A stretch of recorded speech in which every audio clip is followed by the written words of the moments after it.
We can claim without any regret that our fathers are the best. If you are a modern kid, you have probably had a father who actually invested his love and care in you. The role they play in our lives are worthy of more than just a Father's Day once a year. But we never pause to think that this role is, in fact, quite different from the ones set by fathers from Hindu mythology. Here are a few fathers from Hindu mythology who just were not the best or even there when their kids needed them the most. First story is of Daksh and Sati. Sati was one of the daughters of Prajapati Daksha and the most loved one. Daksh was Lord Brahma's son. He was a cult follower of Lord Vishnu and didn't like Lord Shiva.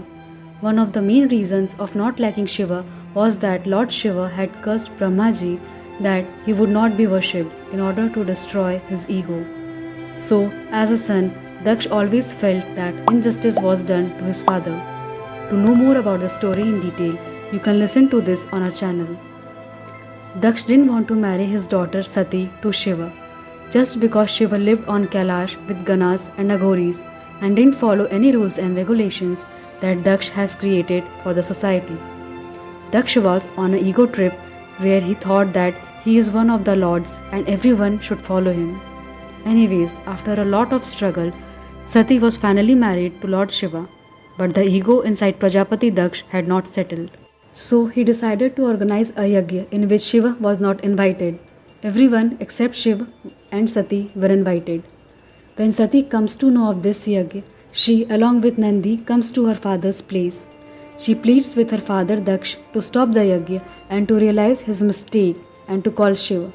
She explains that the yajna is neither good for Daksha nor for the entire world. Daksha fumes at her daughter Sati and abuses Shiva. Sati, not able to bear Shiv Ninda, that is, insult to her husband Shiv, decides to immolate herself to free her from being called Dakshayani, that is, Daksha's daughter. Instead of arrogance and ego, if Daksha would have seen good qualities in Lord Shiva and listened to Sati, this would not have happened. Children are more important than one's ego and arrogance. These lessons are applicable in modern world too. Second story is of Hirankashyap and Prahlad.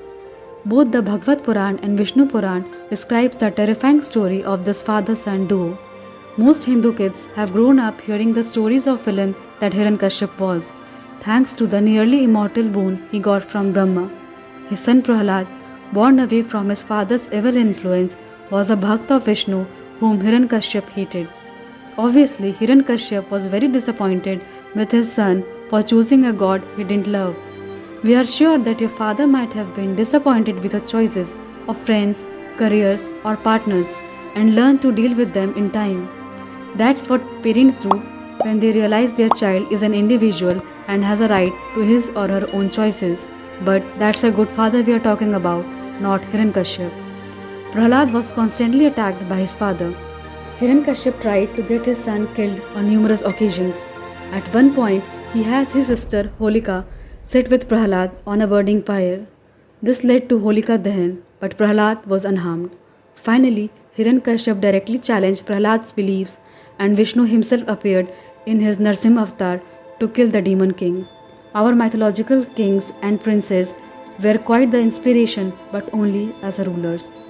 They might have been great rulers, but these fathers just didn't do enough justice to the idea of fatherhood. We have clearly got the best fathers in the world, to say the least.